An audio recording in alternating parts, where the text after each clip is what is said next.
계속해서 19장에 이야기하고 있는 하늘나라의 관점, 하늘나라의 사고, 하늘나라를 소유한 자들이 어떠한 사고로 살아가야 되나 대해서 말씀을 이어가고 있는 것 같습니다.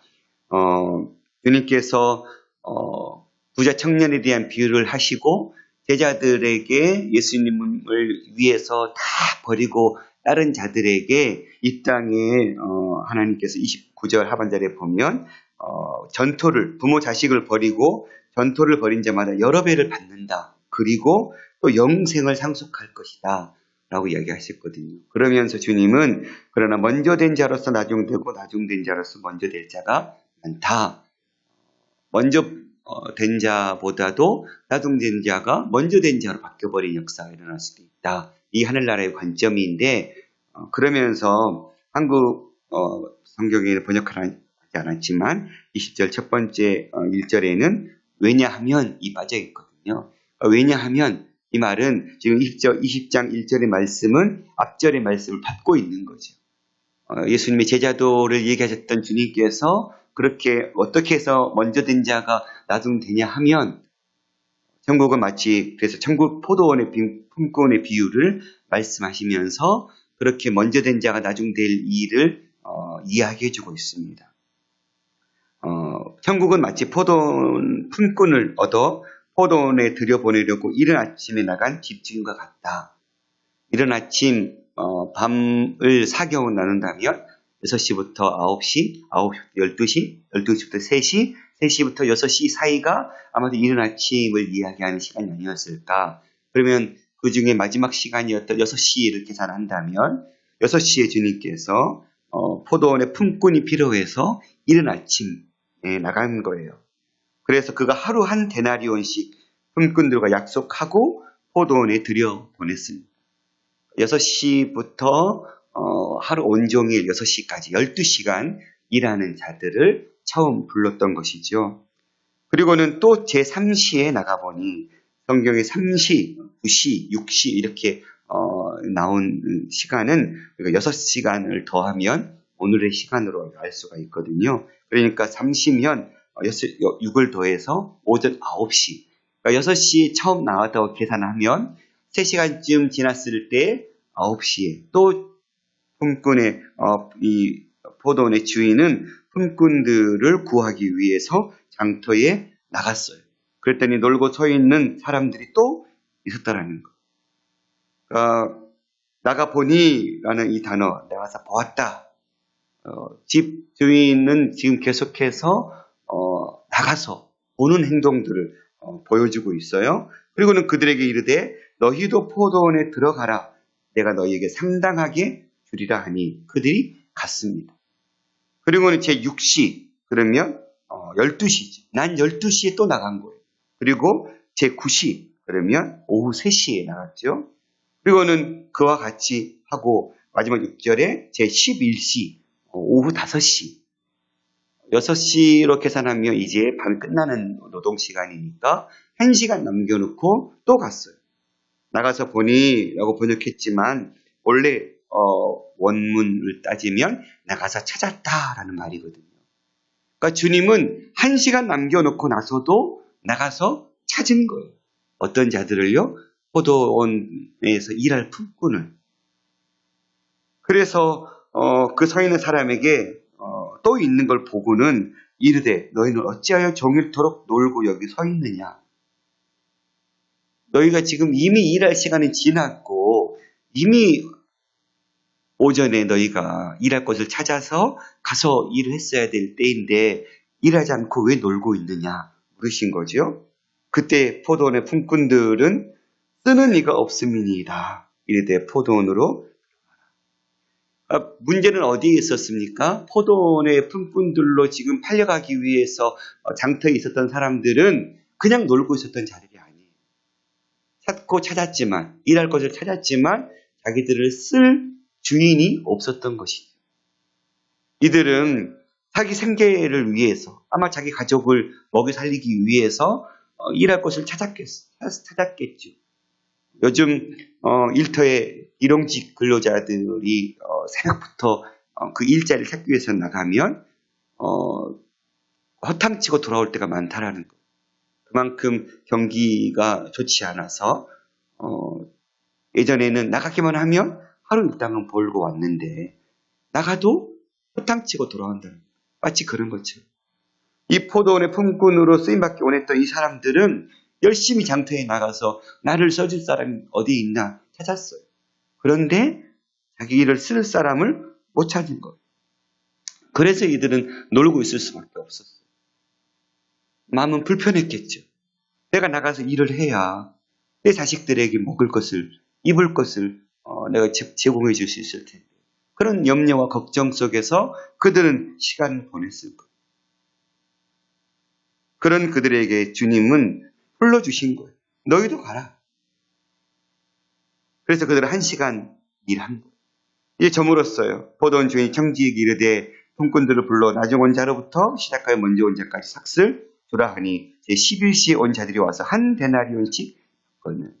처음 약속한 자와 동일한 금액을 받는 거예요. 하루 품삯을.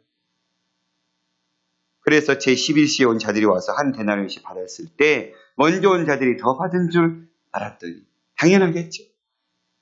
당연히 1시간 일한 사람이 한 데나리온을 받았으니 6시부터 왔다고 계산해 보면 성경에 나오고 있는 3시부터 그러면 3시부터면 9시부터 온 자만 따져도 이들과는 비교할 수 없는 오랜 시간을 일하는 거죠. 그러니 그들은 더 받은 줄 알았겠죠. 아주 정상적인 생각이겠죠. 그런데 그들도 한 데나리온씩 받은지라 받은 후 집주인을 원망하여 이르되 나중은 이 사람들은 1시간밖에 일하지 아니하였거늘 그들을 종일 수고하여 더위를 견딘 우리와 같게 하였나이다. 아마 지금 이런 주인이 있다면 일꾼들은 당연히 이 불만을 품을 수밖에 없을 거예요. 세상의 원리는 이렇지요. 당연히 세상의 원리는 1시간 남았을 때 밖으로 나가서 찾지도 않죠. 나가서 찾지도 않을 거예요. 세상의 원리는 가장 이른 새벽에 나온 자들을 붙들고 선택해서 데리고 가면 끝이죠. 그리고 그들에게 정당한 계약에 맺은 돈을 지불하겠죠. 그런데 지금 집주인은 1시간 온 자에게 똑같이 하루 품삯을 제공해줬고 그 하루 품삯을 제공해준 그 주인을 보면서 땀 흘리게 일하고 수고했던 자들은 기대했는데 똑같은 금액이 주어지자 원망하고 불평해요.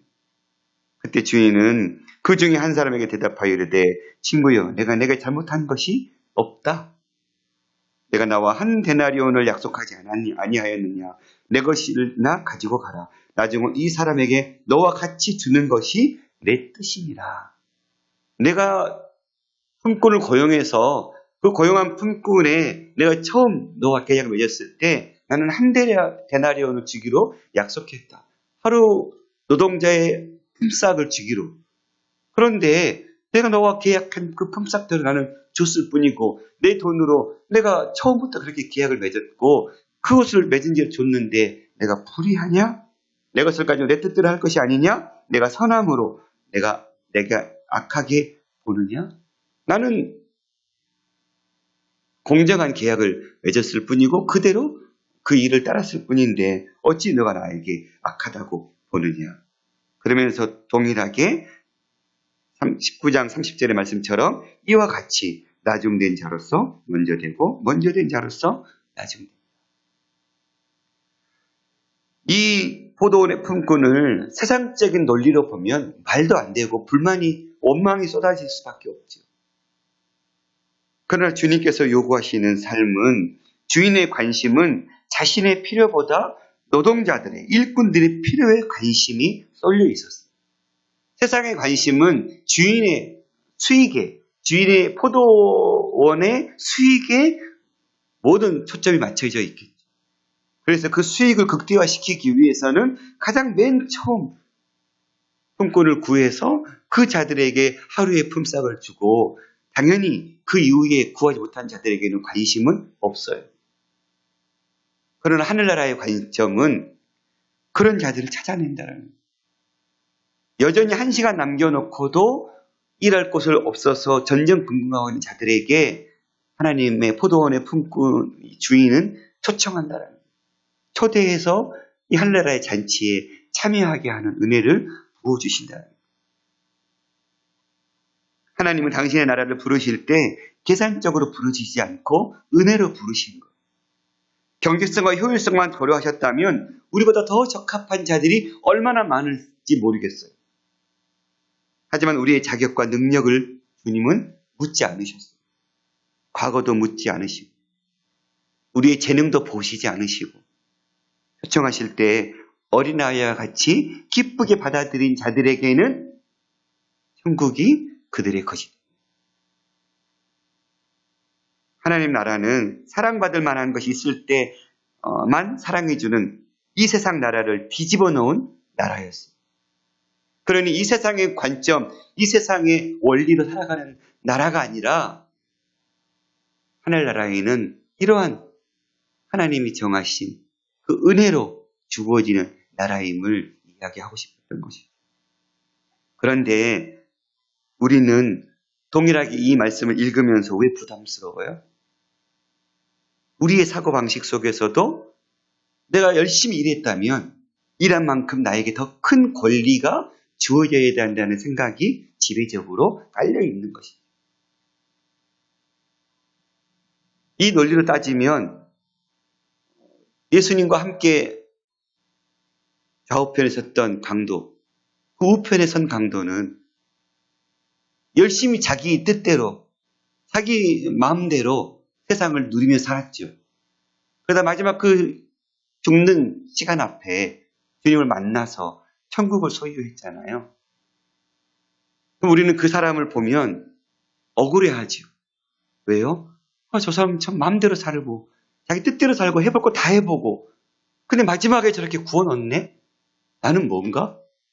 나는 이렇게 애쓰고 사랑하기 위해서 내 것 포기하고 내 시간 드리고 내 물질 드리고 얼마나 내가 헌신하고 내가 말씀대로 살기 위해서 얼마나 내가 노력했는데 와 저는 지 마음대로 살다가 그리고는 사형수에 처할 정도로 극악한 삶을 살았는데 나와 똑같이 천국에 가네? 이런 생각 우리가 할 수 있죠. 보상심리. 그런데 뒤집어 놓고 보면 주님은 29절에 19장 전토를 벌인 자마다 여러 배를 받는다고 그랬어요. 이미 주님을 위해서 이 땅에서 버린 자들, 자기의 소유를 버리고 다른 자들에게는 이미 주님은 여러 배를 받는 축복을 준다고 그랬거든요. 무슨 축복입니까? 이 땅에 살면서 주님 나라 이루면서 이 땅을 천국과 같이 살면 사는 삶 자체가 우리에게는 복이라는 거예요.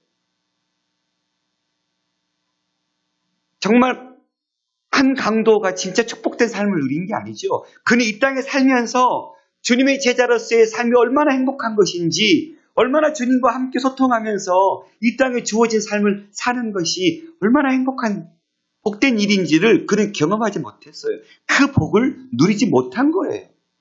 그리고 겨우 마지막 때에 그 천국을 소유하는 그런 은혜를 누렸을 뿐이죠. 우리는요, 내 것을 포기하고 내 것을 드리는 것이 아깝고 힘들고 어렵고 당연하죠. 그러나 그것이 복이라는 걸 깨닫고 그것에 감사하는 인생을 살아가는 것이 오히려 뒤집어 보면 하늘나라의 삶을 사는 자들의 천국을 소유한 자들의 이 땅에서 누려야 될 자세라는 것. 내가 형제를 사랑하기 위해서 아파하는 것, 그 아파하는 것을 통해서 오히려 우리는 감사함을 바꿔버릴 수 있는 인생. 이게 하늘나라의 원리라는 것이 아닐까. 그렇다면 재산을 탕진하고 돌아온 탕자에 대한 비유. 우리는 그 첫째 아들과 같은 마음으로 살고 있지 않습니까? 나는 아버지를 위해서 이렇게 애썼는데 나를 위해서는 짐승 한 마리 안 잡아주더니 저렇게 아버지 재산을 탕진하고 돌아온 내 동생에게는 이렇게 극진한 대우를 해주십니까? 했던 그 형의 마음. 그런 사고방식, 그런 원리가 하나님 나라의 원리가 아니라 이미 그 아들은 그 아버지 안에, 그 품 안에서 정말 아버지를 위해서 일하는 그 즐거움, 그 행복을 맛보고 살았어야 했어요. 우리가 그리스도인으로서 하나님의 자녀로서 이 땅에 살면서 하나님 자녀로서의 그 행복, 그 기쁨을 맛보며 살아갔으면 좋겠습니다. 그것이 얼마나 귀한 것인지를 예수 믿지 않는 자들이 자기 생각과 자기 의지대로, 자기 뜻대로 마음껏 살아가는 것이 행복해 보인다면 우리는 여전히 하늘을 품고 살아가는 사고방식으로 우리의 사고가 바뀌지 않은 것입니다. 받을 것을 못 받아서가 아니라 받을 자격이 없는 자와 똑같이 받았기 때문에 원망하고 불평하는 이 사고방식, 이걸 버리고 하나님과 함께 이 땅에 살면서 내가 주님 때문에 버리고 포기하고 누리지 않는 것이 얼마나 큰 축복인지를 도리어 경험하고 맛보고 누리면서 이 땅에 주님께서 그러한 삶을 살 때 부여해 주시는 그 몇 배나 더 큰 은혜를 주시는 그 은혜들을 이 땅에 살면서 그 여러 배에 받는 축복을 우리가 누렸으면 좋겠습니다. 세상의 원리, 세상의 축복과는 전혀 다른 축복, 연자들은 원리로 우리가 이 땅에서 살아간다면 세상은 바뀔 것 같아요. 똑같이 세상 사람들의 가치를 가지고 살아가면 우리는 어떤 영향력을 끼칠 수도 없는 것 같아요. 그래서 참 주님을 따라간다는 것, 제 십자가를 지고 날마다 주님을 따라간다는 것은 쉬운 일은 아닌 것 같아요. 그러나 가치 있는 일. 오늘 하루도 우리가 그 가치를 따라서 우리의 삶을 멋지게 주님 안에서 주와 함께 동행하며 살아가는 삶이 될 수 있기를 간절히 소망합니다. 기도하겠습니다. 살아계신 아버지 하나님 감사합니다. 천국은 세상의 원리와 정반대의 원리임을 주님은 말씀하고 있습니다. 세상은 자기들의 유익과 자기들의 이익에 따라 사람을 쓰고 대하고 철저하게 계산에 의거해서 살아가는 삶이라면 천국은 그런 계산이 아닌 여전히 나가서 찾고 있는 주님, 한 생명이라도 구원하기 위해, 얻기 위해 엄청난 희생을 아깝지 않게 내어 던져버릴 수 있는 그러한 헌신과 그 원리들, 우리가 깨닫게 도와주시고 이 땅에 먼저 된 자로서 그 복을 얼마나 귀한 것인지를 알고 내가 수고한 만큼 더 받아야 되고 더 누려야 되는데 나보다 수고하지 못한 자가 똑같은 축복을 누린다라는 것 때문에 원망하고 불평하는 인생들이 아니라 정말 내가 주를 위해서 드렸고 바쳤던 그 시간들이 얼마나 귀한 것인지 오히려 감사와 기쁨으로 주님과 함께 날마다 동행하는 그 삶의 은혜들을 누리게 하여 주옵소서. 오늘도 열방의 생명의 복음을 선포하기 위해서 애쓰시는 귀한 선교사님들 그 발걸음을 통해서 1시간 남은 절박한 이 시간 속에서 그 생명들을 건져내기 위해서 오늘 또 엄청난 사랑의 은혜들을 쏟아내고 있는 그 발걸음들마다 주님 축복해 주시고 귀한 열매가 거두어질 수 있도록 은혜 더하여 주시옵소서. 모든 말씀 우리 주 예수 그리스도 이름으로 감사하며 드리겠습니다. 아멘.